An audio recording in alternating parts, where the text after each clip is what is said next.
How's it going, everyone? Olero Gonzalez again here, but in this video we're gonna talk about is now the React and TypeScript, specifically with the context API. Because there are several authors out there. So, for example, Axel Rossmeyer, when he briefly described what is the end goal of TypeScript, what are the essential of TypeScript. Shout out to Axel. When hearing this essential, you can see now what is the end role, what is the end goal of TypeScript. What is the seed that you're gonna learn of this particular book, uh, especially the essential, as a way to understand that not only what is the end goal of TypeScript, how you can use TypeScript, when you can use TypeScript in your particular Visual Studio Code editor, as well as what is doing the code editor behind the scene, as a way to now you provide some features like autocomplete and code refactoring, which is useful in TypeScript, as well as understand now this basic building block, such as the way of how we can now create our my bad, sorry. The way of how we can create is our types, how you can specify the types, how it's important to develop a mindset when you're writing your TypeScript applications of this two-level language. The dynamic, where the values are generated, which is in JavaScript, and the static, where the types are generated, TypeScript. And once you have now this, what is the most of the time the roles of the built-in tools in JavaScript, such as array, functions, and objects, and how they complement each other's. Now, what is the role that they play in JavaScript as well as in TypeScript? So, for example, in the case of array, you can have as a tuple and a you can have a tuple or a record. I mean a tuple and an array. My bad. And for objects, you have now a record or a dictionary. And in functions, you can now create is the type of this function by passing its arguments, or by defining is the type of arguments. Using now is the undefined, the default values, the optional values, and as well as the return type, and also how you can now build your own types as a way to type composition using union types, as well as the ampersand, which is the way how you can now extend functionalities or types from other types, right? And now once you understand that, how now is the so what is the role of type variables and genetics, and how important is to think again the two-level language level, such as the static and the dynamic, where now in the dynamic is where all of these values are generated. So functions here is a way of how you can generate those values, okay? And they're using and their values are represented by the parameters that you pass to that. And now how genetics actually is, they live on the static level and they generate is static, or they generate is types for you, and the using is angle brackets. So with this particular knowledge, okay, that's exactly what we jump here with React TypeScript. First, which is a course taught by Steve Keeley, head front-end engineer at Temporal. And the idea here is that by understanding is the TypeScript, how you can integrate TypeScript with React as a way to know the shape of this input that you are receiving from your component, and what is the subtle difference between types and interface, usually in the context of types, React, You define your type basically for any input for your props or states, and for interface is for when you want to create a public API that you want to let your consumers to extend its functionality. But even though that if you find a code base that is actually using heavily interface or type, stick to that. So we also look at how can we start to integrate now TypeScript in our code base per components, and also per the props and the states, and how you can now using this can get the benefit of the several features that I think one of the best of all of this is the auto completion feature, so you don't have to make all of that cognitive load as a way to remember what was the type of that. As long as you define your types well, okay. And yeah, the other benefit is that it provides some guardrails to how your code base should be used, especially useful for large code bases when a lot of people are actually are now contribute to that.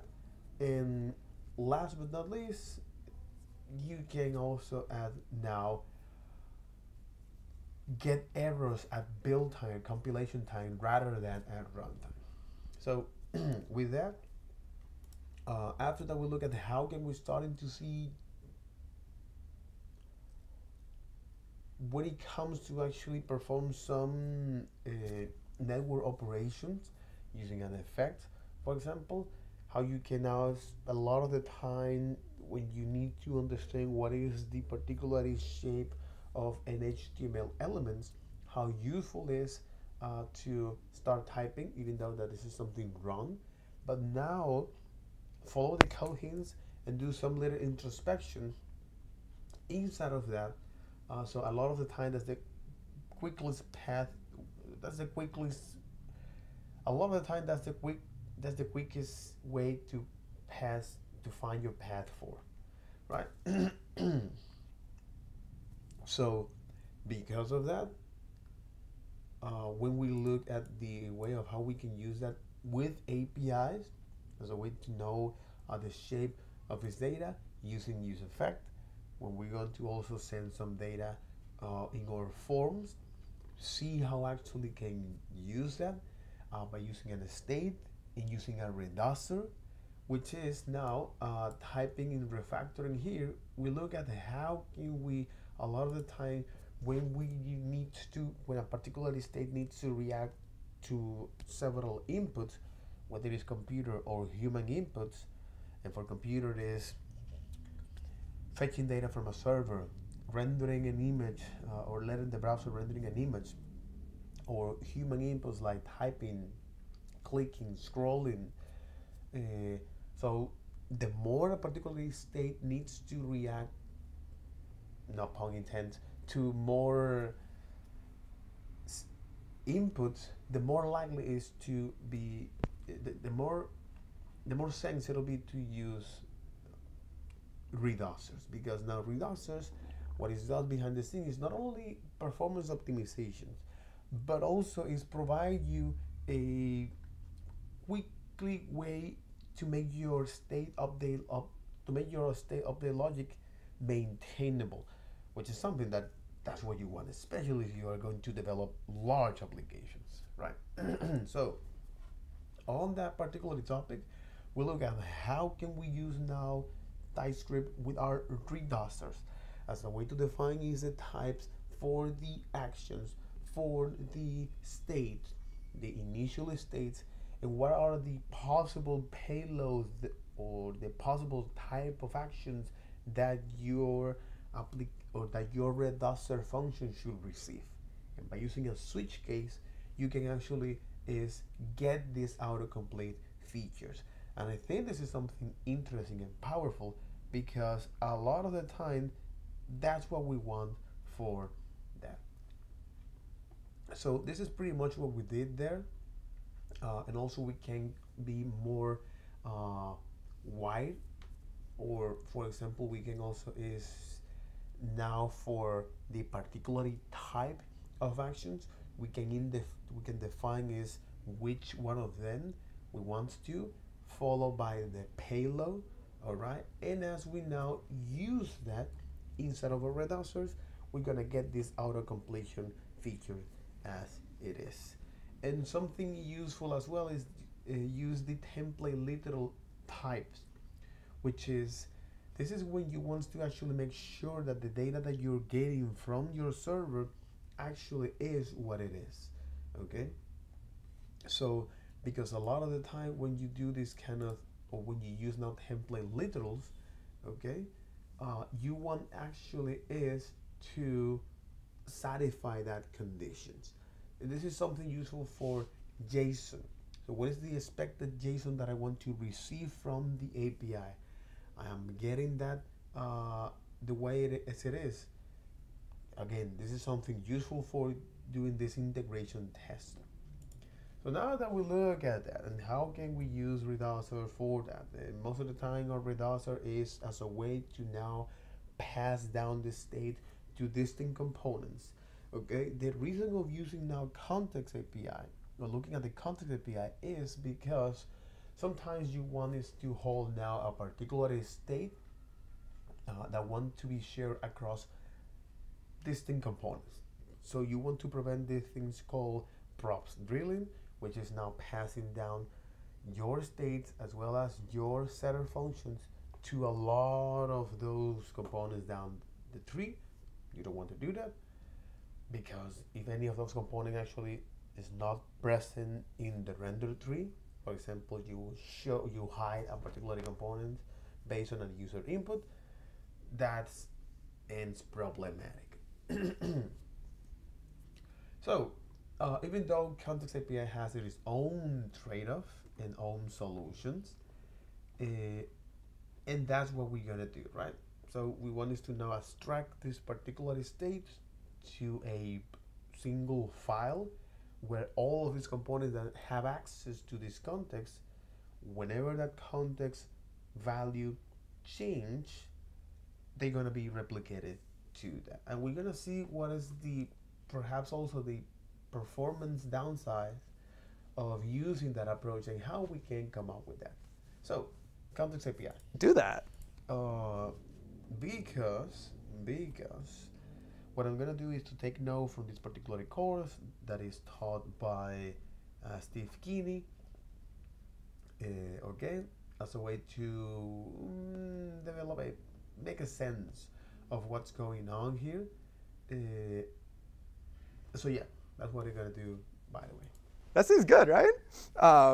But like, I'm gonna teach a workshop on React performance later, and like, the context API has some implications that are sometimes not great, and we'll talk about how to get around those. But like the context API, all the time, every time. There's a really great blog post by Mark Erickson where he talks about how like the context API is not a state management tool, and that's not the theme of our workshop today. But like that's the thing to go read if you really want. And I somewhat agree. So we've got that in place. Let's actually like look at implementing the context API in here as well. So I'm gonna make a new file called context.tsx. Put it in the root directory. Who made this? Mark Dev Blog.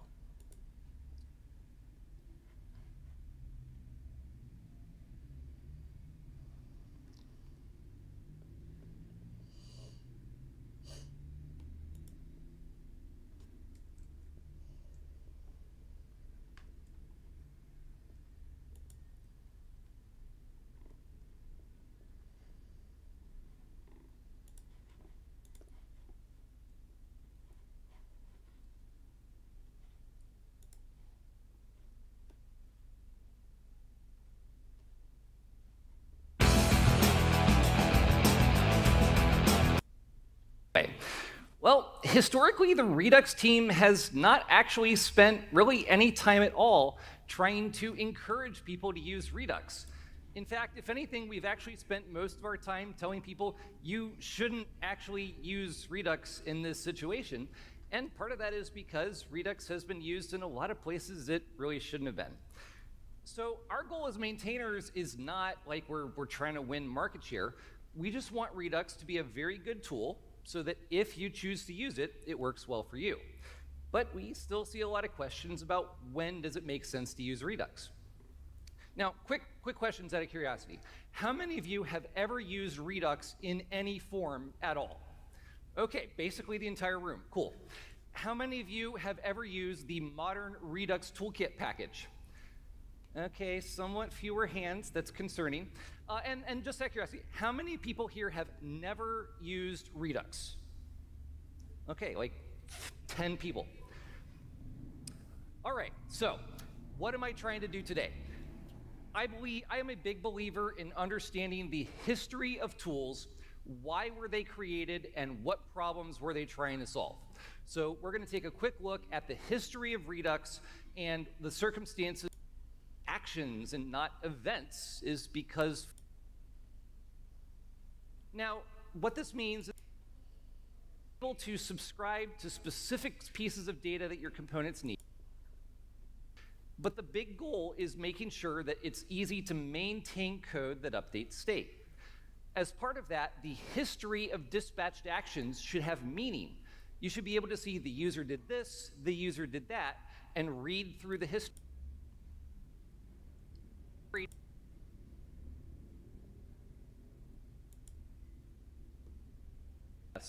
And finally shipped RTK 2.0 and major versions of all of our other libraries to have better packaging and better CommonJS compatibility, as well as dropping things like IE11 support.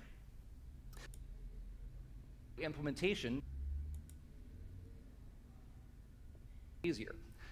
And finally, there are architectural benefits to moving state out of the UI layer, keeping the UI relatively simple, and just saying, here,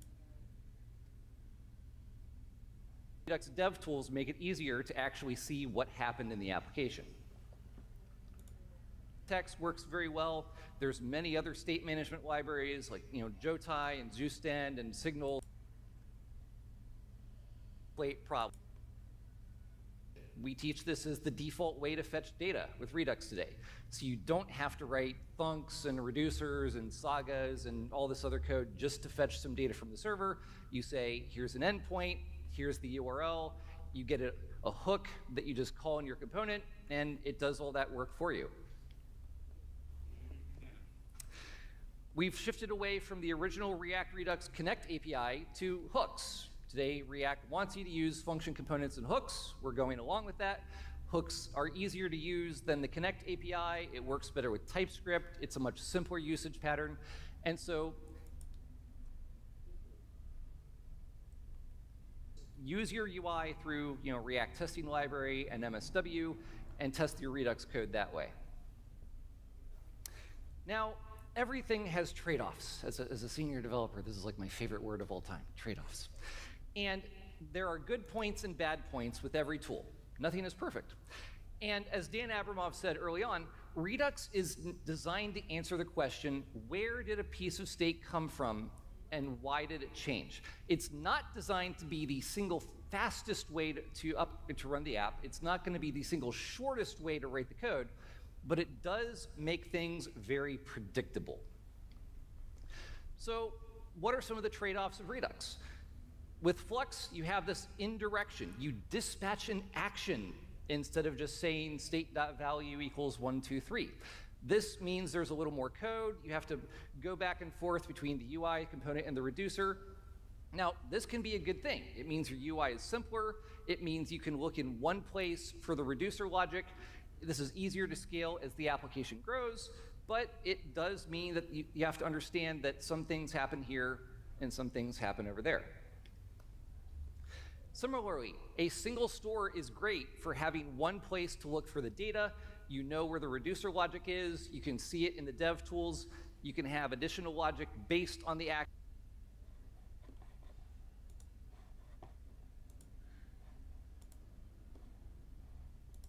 Like, let's put literally everything, like every single value, including is the dropdown open in Redux. Set or something, and you're really not supposed to do that? Okay. Serialize the data. You can persist it. It can be displayed in the dev tools.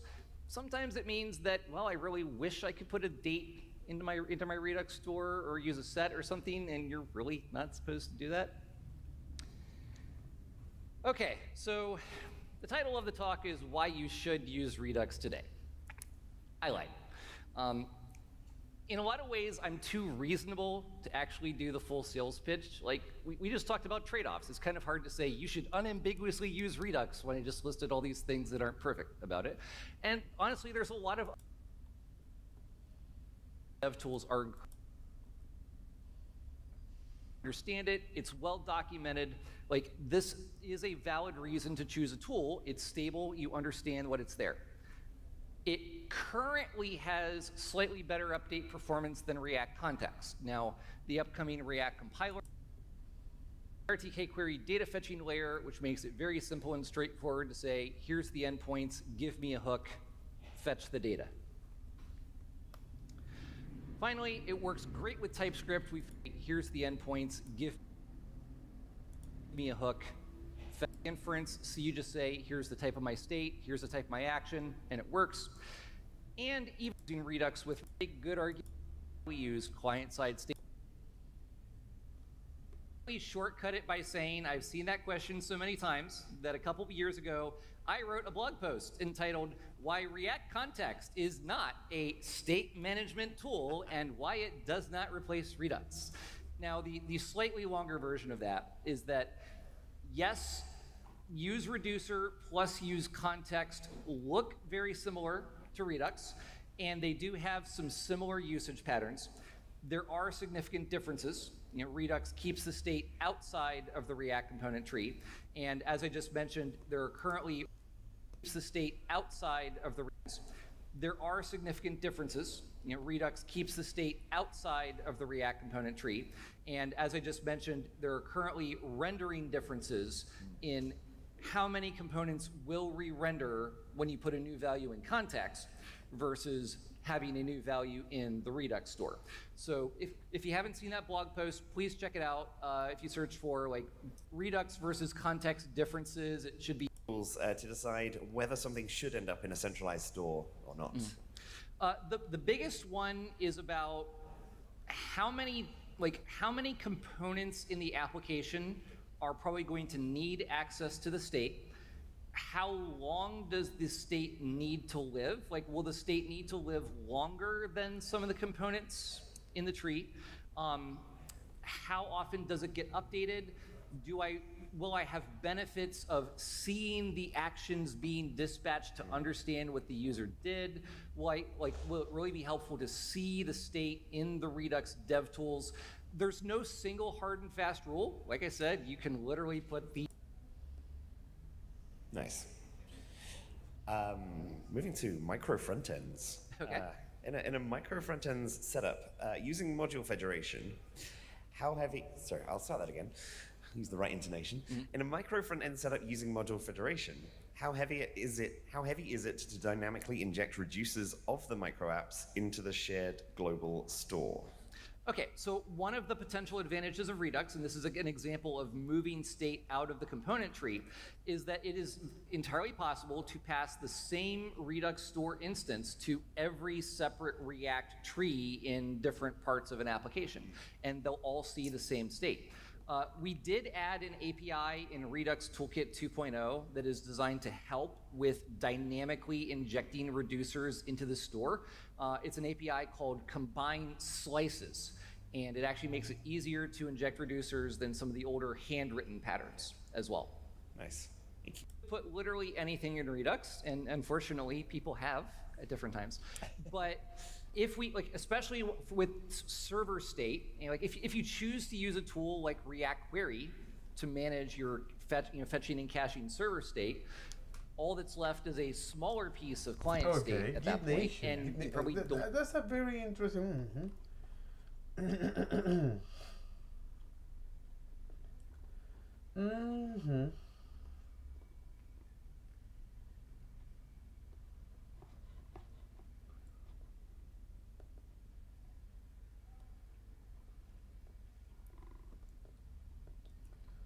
Okay. All right. Okay. That's why this is very, very interesting. Okay. Okay. Git Nation.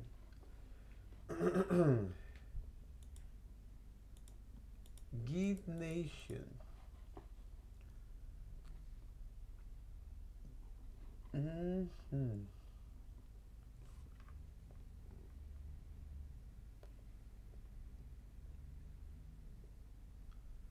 Git Nation.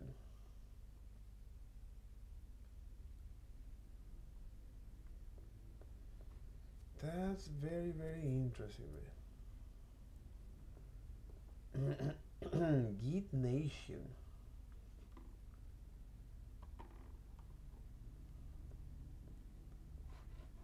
Git Nation. All right, all right. Let me actually, in fact, add that to this. Perhaps Git Nation is way much bigger than that. That I need to, that we need to. But it can actually be helpful for this.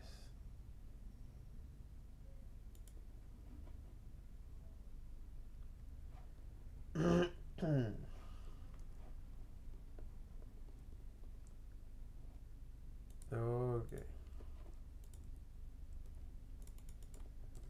Git Nation, but for things that are very, very specific. But for things that are very, very, very specific. Okay, okay, okay. For those who don't know, the context, there was an old API, legacy context API, which gave any component anywhere in the hierarchy tree the ability to like reach in to this shared tree. It was not a stable or like documented API, but libraries like React Redux and stuff like that used it. It's one thing for like a library that has to then fully support it to use. It's another thing if you just wanted to use a code base and then the Facebook team wanted to change it. But now there is a real context API. And we say create context. And this is where it gets tricky. Give it a default value. Well, we've played this game before. We played it with useState. We played it with useReducer. We've played this game many a time before. So I can be like, yo, here's a hex color, right? And maybe it starts out as like, I'm not going to use that special type because we didn't really implement it. And so I could say like color context. And it knows that color context is a hex, it has a hex color, it has a string, right? Cool, cool, cool. And at first, life seems great. Life seems good, right? We'll go ahead and we'll like export const color provider. Let's also, because I know that I'm going to forget, export color provider.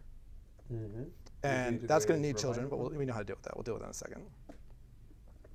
And we kind of wrap, as we say, provider. Color context dot provider. This is just a thing. This is not a TypeScript specific thing just yet. We'll give it children. Pass the children's here.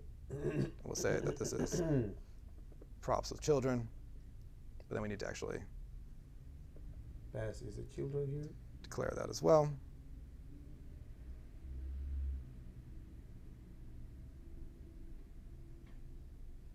Let's see. You need to pass this value.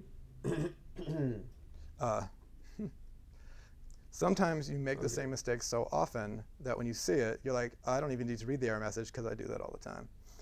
So we have that in place, and so now it's like, yo, I need a value. So the default value was fine, but like this, when we use it like this, we have to give it a value. And if you ever like look at the, what was Mark's favorite one again? There we go. If you ever look at the documentation, and I believe this is still true, I've not personally pulled up the context API documentation. They have like, the example is like, there is a theme, right, object of like the different colors or whatever. And they pass in the value, and then that is available to everything. Like the docs are like, I believe this is still true, somewhat silent on like state management in here, and yet we all do it. Even when I said we should use the context API, I saw a bunch of people nodding, right? Like, yeah, we should, right? Because we all do it. And we gave it a default value, so it figured it out. Like we also want to give it like dispatch, right? But I can only use reducer Exactly. I can only use reductor inside of a React component, therefore, which is inside of a React component. And if I want to export this color context, this is outside of the React component. I can only do it outside of a React component. These two things are fundamentally different. So why this is important? You may wonder, right? As a way of how you can, okay, the different contexts in where they live. Why this is important? Because, well, in your provider, you need to find a way to, because at the end of the day, when you're going to provide this context and so others can use that, all right? So other component can use that state. Right, if I try to do something like, yeah, check it out. Well, we can, like, it's getting the type. So we do the same trick we did before. We're like, you're not gonna pull one over on me.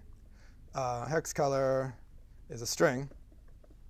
It's happy with that because it's like, cool, you gave me an object where the hex color was a string. I'm like, cool. But I Dispatch. want you to now pass is the dispatch. That's gonna be, let's just pull it in. Color action. But we cannot do this because even though when we are now passing a list, it's like, yo, give me a dispatch. The dispatch is color actions. I don't have one until over here, inside this closure scope that I can't escape. What am I gonna do? I got options. None of them are great. I will eventually get you to a better but more confusing option. But like, I have two options here. Both are not great. I can do this. But guess what? Now the dispatch can either be dispatch color actions are undefined. I will forever live with this. Which is super annoying because I am going to define it 5 lines from now, right? And since this is going to wrap, like this code will run, like this will wrap my entire application component, there is very little chance that there will ever be a world where dispatch is not defined and we're using this context. I'm sure if we're seeing some of, I'm sure you can create some weird edge case. It can happen. I'm not gonna say no possible way, but like, I'm gonna define it before it even gets to application. Good luck using it before it's defined. And yet, then I have to forever live with the fact that it's an optional? That's not great. It's correct, but it's not great. The other option is to sell TypeScript to chill. Right? And again, Michael in the chat commented like what that is when we're saying like, oh, this is a hex color. With great power comes great responsibility, right? You better unit test those functions because if you're going to insist that something's a type, you better be right. We have another option here where we're going to be like, okay, yeah, it's not that time, but like for a minute, pretend it is, right? And this is less dangerous than in any because it is like isolated to one place. It doesn't affect everything else. But it should be treated with the same amount of concern, which is, let's actually make this a type.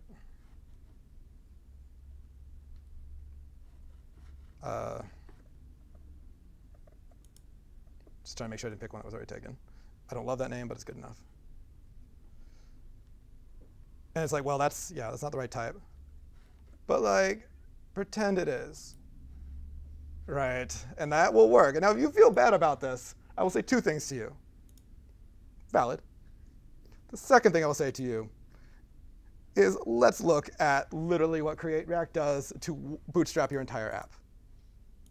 Because theoretically, document get element by ID, root, there could not be a root on there. So like get element by ID returns either a DOM node or undefined. oh, shit. Now, anyone setting this template up understands that they made the public.html. Setting this template up understands that they made the public.html. There is a root on there. So they're saying, yo, TypeScript, chill. I know you don't know, but I know. So valid, and we will actually get rid of this in a little bit. So if you're like, yo, what is he doing? Like, don't worry. Also, like, I have never been bitten by this one yet. But we also will solve for it. But that is also like, okay. I have never been bitten by this one yet. Never been never been by this yet. But we also will solve for it. But that is one way to handle this. Now it's now yelling at you. It's like you didn't give me a dispatch over here. So you know that this is not infecting other things in your code base. This is a one-time, trust me, I know what I'm doing. I can see the chat moving. Yeah, nobody likes this. Anyone who feels good about this. So the doing this is because in the context API or in the use context hook, all right, you a lot of the time can extract is okay. Is a lot of the time you can extract several things.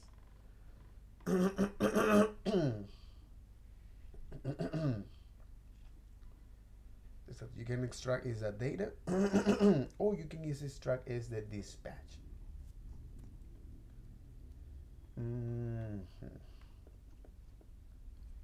You can extract is that data, or you can extract is the dispatch. Good for you. Yeah.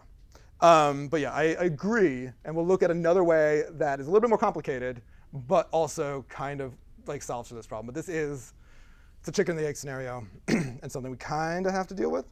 So now I can pull this fun stuff. Yeah, never be. Let's leave it in there for a second. By that. And we'll move it into the context as well. We'll grab use reducer.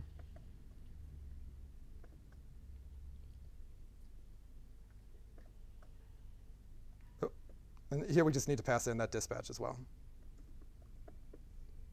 Awesome.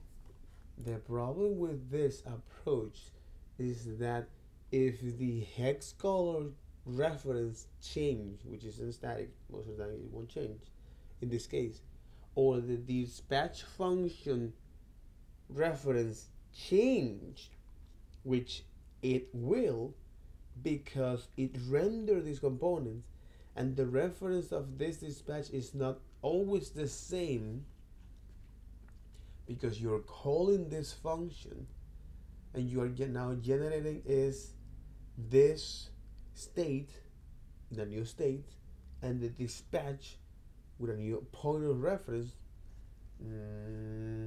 especially here, when you need to call this.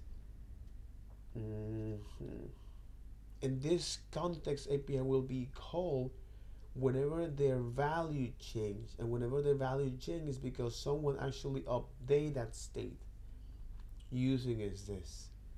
So because you update that state, and so now this all wires up and it works, and we can use this context anywhere. So I will initially put it in those. I'll put it in all those buttons, and we'll move it into the app real quick.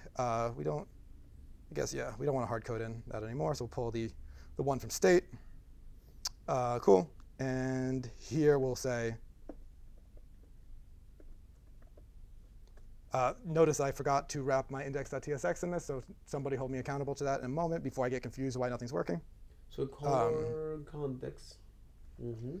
So here we only need to pull out. Is now. I guess I can pull out I'll pull out both the hex color and the dispatch here, because like that way I don't have to I can just put the hook in the new place and I don't have to put it everywhere, because I did some of that threading earlier. So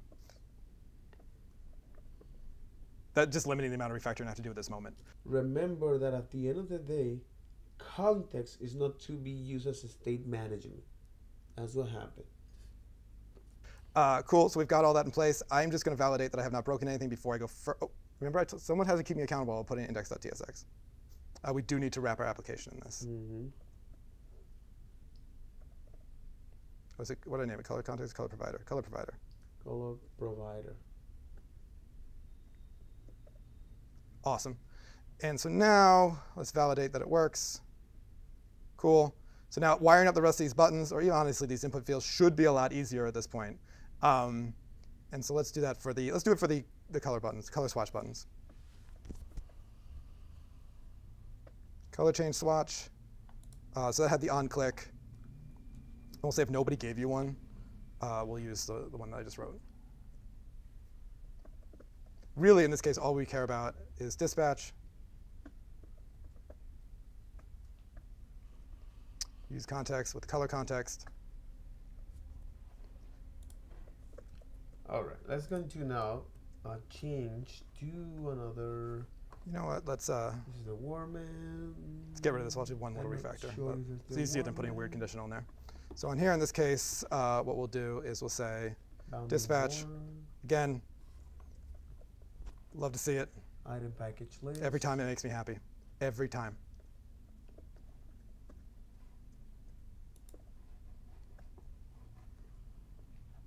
That didn't need to be an object, though.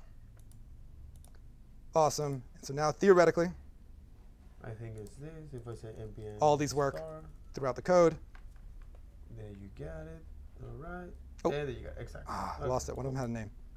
Hold on. Anyway, This section so is now they working. all exist. It all works. Everything's great.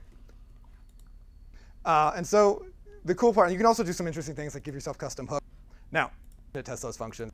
So, because this is exactly working as expected, right? As you can see, it's actually re-rendered all of these components every time that we did that. All right, we wanted to at least implement this particular feature. Okay, which is by clicking here, we wanted to actually is being able to do that. But first, we need to actually is why you're not oh, okay, that's what happened. Is this one. Okay, so far so good. This actually gonna work as expected. We got the profiler here, and here is actually we haven't set that to be updated when we need to record. No, always parse hook. No. What is that? Highlight update when the components render. That's right, exactly. Close this. Reload this. Okay, now it's working. That's right. Oh, this is good, right? So the whole point of this is to actually be able not only to do this here, but click here and actually share that state across different components. So if you take a look now at our components hierarchy, so we want is to actually by clicking here, which is now this part of the component, on the save color here. Okay, inside of the save color, we actually want is to modify is the state here, right? Want to modify or want to mutate, modify is the color swatch as it is, right? That's all what we want here. So based on these components that are down there on the save color, we want is to now from here, when we click here, we can able is to actually update is the color swatch. So let's get into this. So because we're going to mutate or we want to update is a particular state based on other actions performing in other part of the application. Well, because we're gonna use is now the context API to do that, and here is by actually take a look at the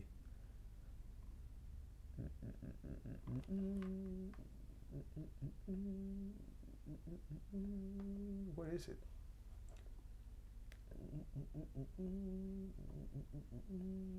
Number list.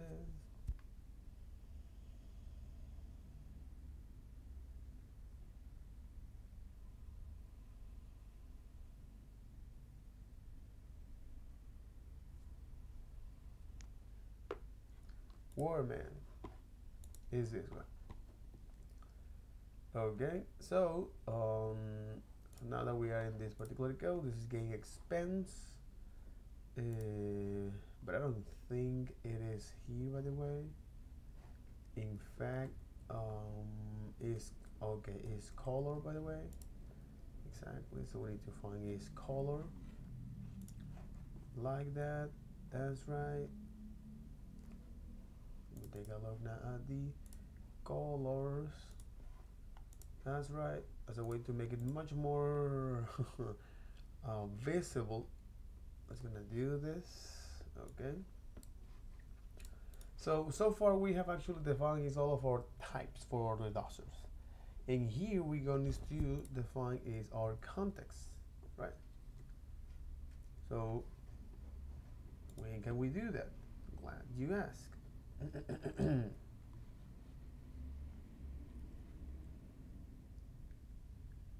We do that is here. We define a file called, we define a, I want to create a new file here. Okay, I want to create a new file here called context.tsx. Okay, where as a way to create a context is pretty straightforward. We want to export that context and to actually match to what Steve Kinney actually have. We say color context. Okay, we're gonna use the create context from React. That's right. So the shape of this is now in X color. Okay, like this. So he puts some random color here like this. D8F. All right. And well, if you want to define now a genetic, which is what is the type of this. So what I'm going to generate anytime you actually create this value, well, glad you asked. It is of this particular shape here. So hex color, which is a string, and the other is so far so good. And then we want to actually export here our provider. We say color provider, which is again is the way how now React actually is allowing us to provide, upon intent, to provide this state across different components. So we say is now this is the color context dot provider. That's right. Followed by this. And we want is to actually do something like this. It's actually inheriting that value. So here we're gonna pass is the children, children of React, but not like this. In fact, is this. We want to receive is the children, and we want to say is props with children, which is a specific type for this. Okay, and now we want this to pass is the value that it expect for that, which is the hex color. All right. So in this case, because we're gonna pass is an object, X color, right? Oh, we are generating is this objects on the fly. X color here. We say, hey, this is now the badass color here. And so far so good, but now we need to actually define is the patch, because use reducer only works inside of the React component, and we define our context is outside of that. So how can we make that works? So one couple possible way is by saying, hey, it's going to make this as like this, all right, as an option. Not a good idea, because what happens is that you're going to drag that, you're going to live with that forever into your entire code base. The other is say, hey, you know what, because I know what I'm doing because I know what I'm doing. Okay, I want is in fact, all right, define now is a particular type. Okay,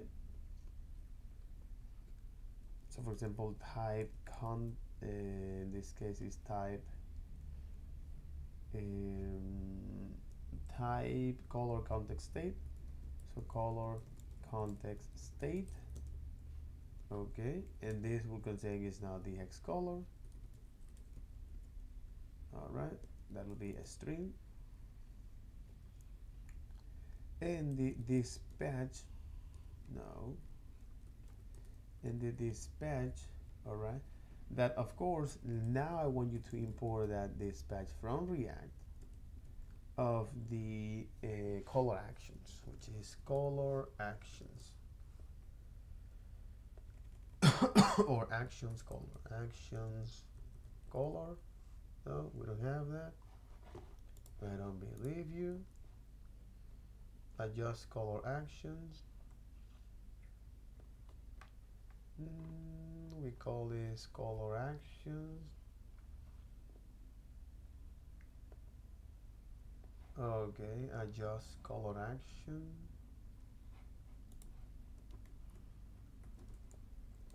Adjust color actions for that, right? And here we're gonna say, hey, this will be the string here.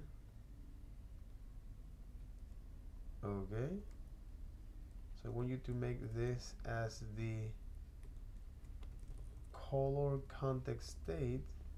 Of course you're gonna complain, and the other value, the dispatch, right, it'll make like this. I want you to now make this object as color context state, so we know what we're doing here, right? So we know what we're doing. Good. Good, good, good. So, because now it's telling you, hey, you need to provide some dispatch here, but this dispatch, you say, hey, where this dispatch should come from? Well, glad you asked. Now this must come is why you providing is a particular state as a reducer. Okay. In this case, what is the color reducer? Okay. So we say use reducer here. Use reducer. Import that from React, and then now you say use reducer. The initial value is the color context. It's not the color context. In fact, it's the reducer function. It's the color reducer followed by the initial state. I don't know if you have an initial state here. Where's the function of that? It is initial state. Okay, initial state. And here is when we want to get is this tuple.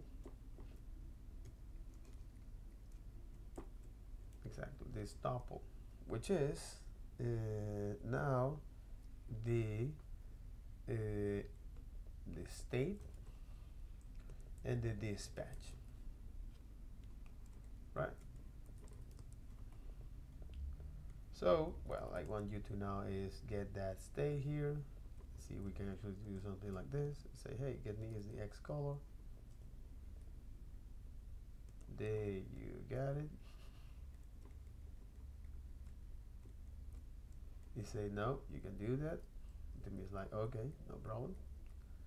No problem. You can say, hey, X color here will be is now the state dot X color. And there you got it. And now you can pass this the dispatch. The problem with this particular approach is because we are on the fly creating this object.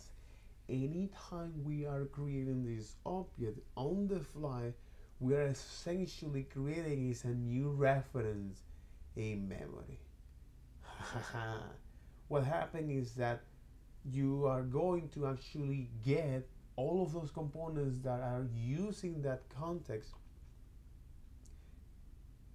getting rendered by default if you pass this. That's one of the reasons why they say, hey, you know what? And then for optimization technique, using context, that's going to split each one of our providers per the action and the dispatch. Holy moly, bro. I get it.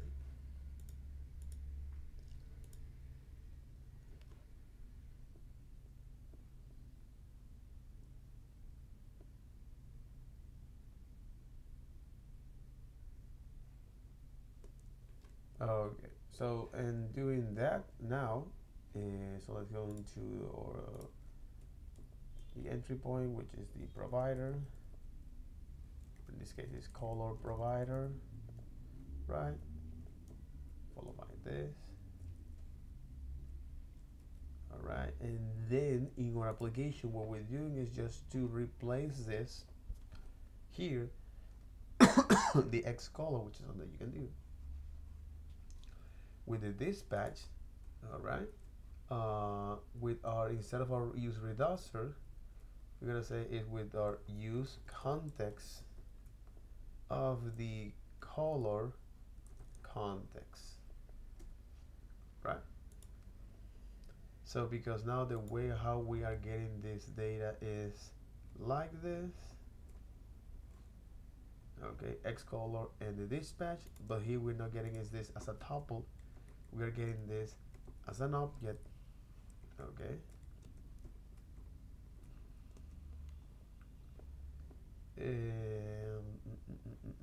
So that'll be all for this.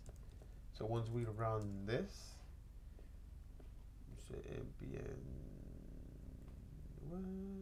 because we're not in the proper folder structure, no problem. CD, what in the F we are? So I think it is on the front end master code, CD, React, now Typescript. Exactly, here we are, which is the colors. There you got it. Then I want you to now start this. Then we like to run into another port. Who in the F is using that particular port? I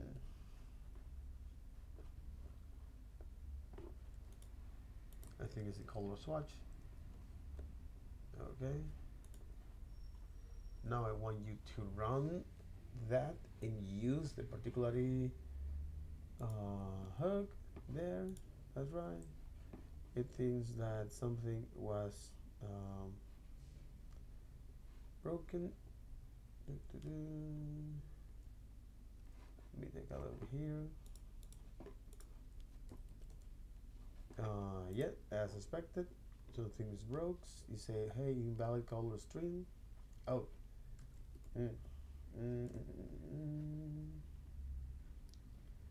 Related color.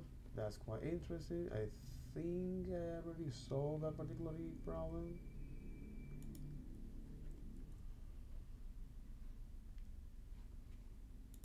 Color context.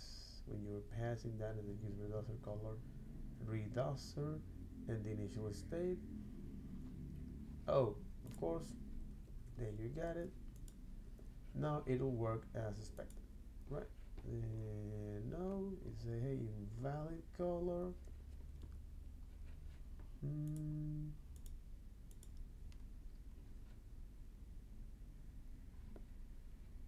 Perhaps it's because exactly we are not passing that the proper color. Now it worked as expected. So when we click here, wow, what the hell? Oh.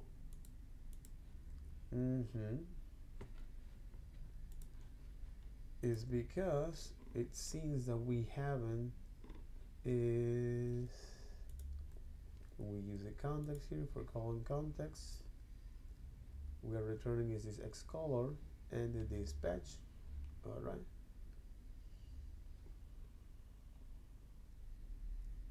color reducer in the initial state.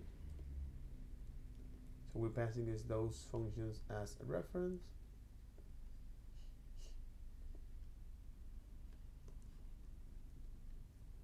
So color context provider, that's right.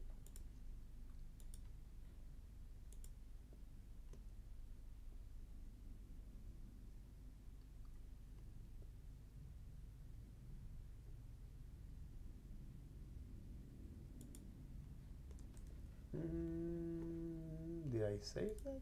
Yes. Or I think so. The index. Yep, that's right.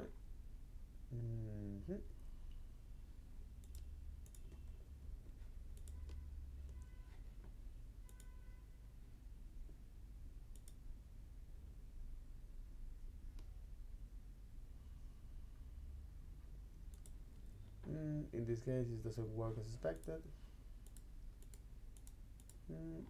Perhaps it's the way how I define my context here.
Okay, so here we are limiting is the amount of refactor that we need to go through, but it seems that it doesn't work.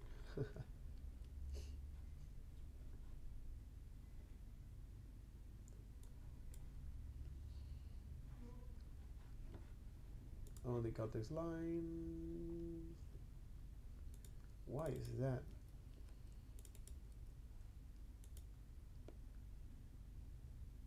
Cons x color, and this is what I want you to pass.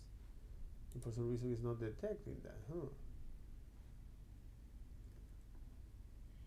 Oh, it's because I'm passing is a hard quarter value. That's what happened. Now it's being used. There you got it. And now it will work as expected, right? You can see here. No, not at all.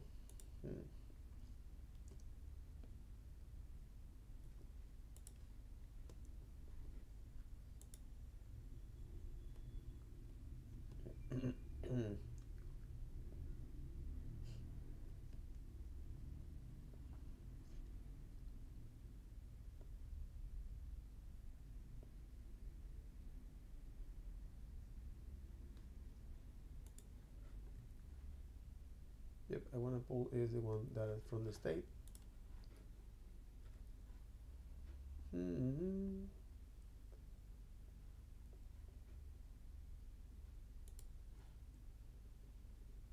Is that's right.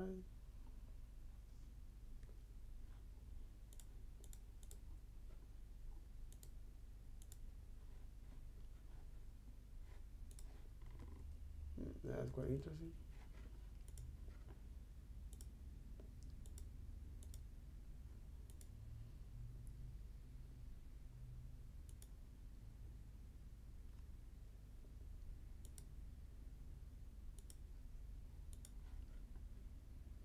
Yeah, but in our application it doesn't work as expected because we might perhaps change that.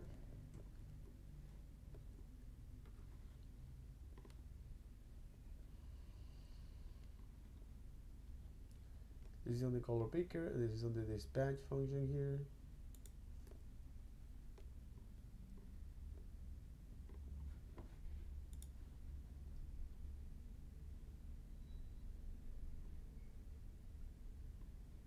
Well, in any case, Okay, this is a mystery. This is a mystery. This is a mystery.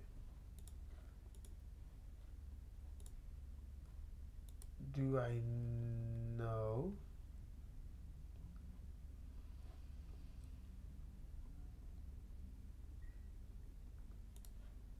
Anyway.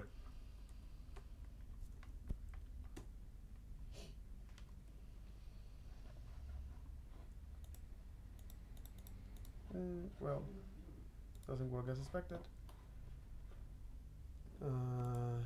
That's sad, by the way. Let me see if this actually works before this.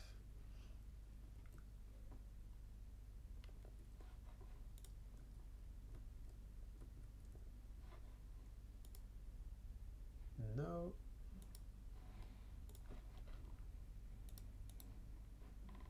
Exactly. This doesn't work as expected. Okay. So the problem maybe is on the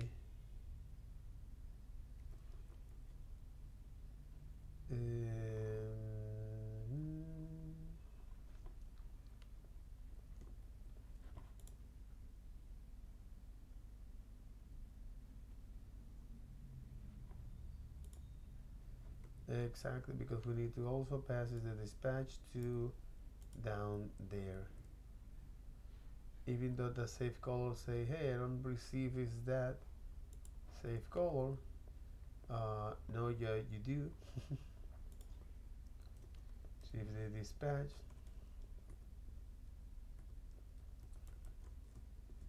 Which is now a dispatch of the color action or the actions color.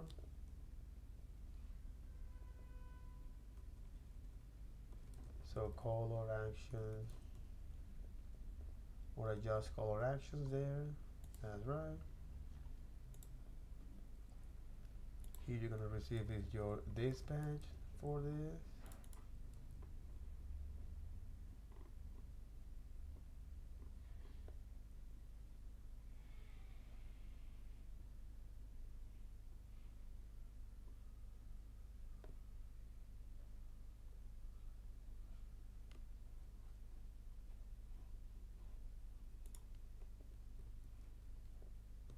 Is a dispatch as well.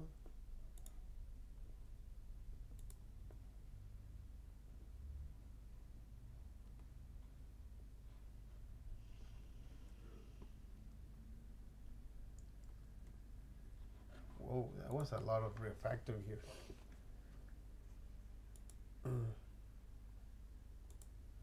Exactly, because this is a safe color.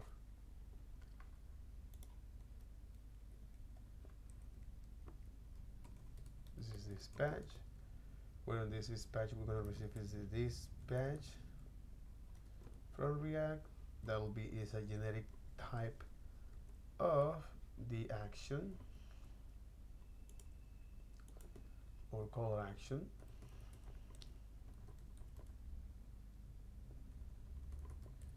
Color action, adjust color actions. All right, and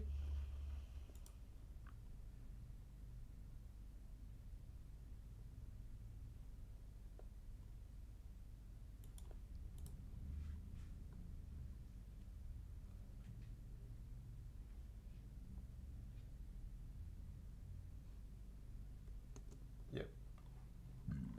And here, I just wanted just to dispatch. I don't know what is the action that you need to dispatch. Okay. Because we're going to receive is not the dispatch here. For that, they say, hey, dispatch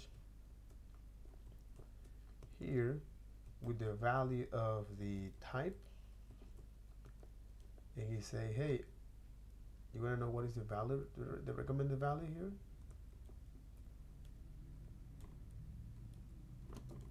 Really? But it doesn't help me here.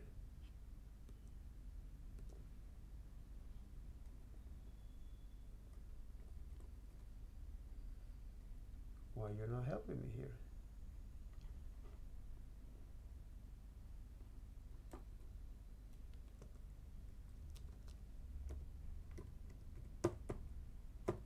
Hey, come on, man. Okay.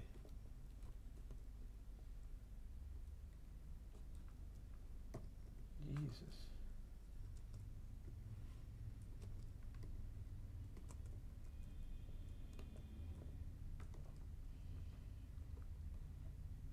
Well, in any case, it doesn't actually, it's not helping me here. It's not helping me here. Update X color here, which to me is kind of sad. And then he say type payload is declared here.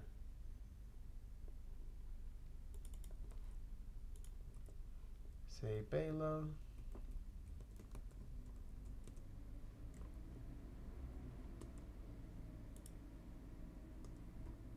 Is the X color here. Say X color here. And now save color actually must expect that on the save color. Say, hey, you shouldn't pass me that, and now this is supposed to work as expected. You can see is that. So right, this is just a way to see that actually is working. And what we're gonna do is in the next video is to see how can we down the line, what are the things that we need to do as a way to, what is the trade-off of using now the context API with Typescript. So with that, that'll be all for this video. Take care. Bye-bye.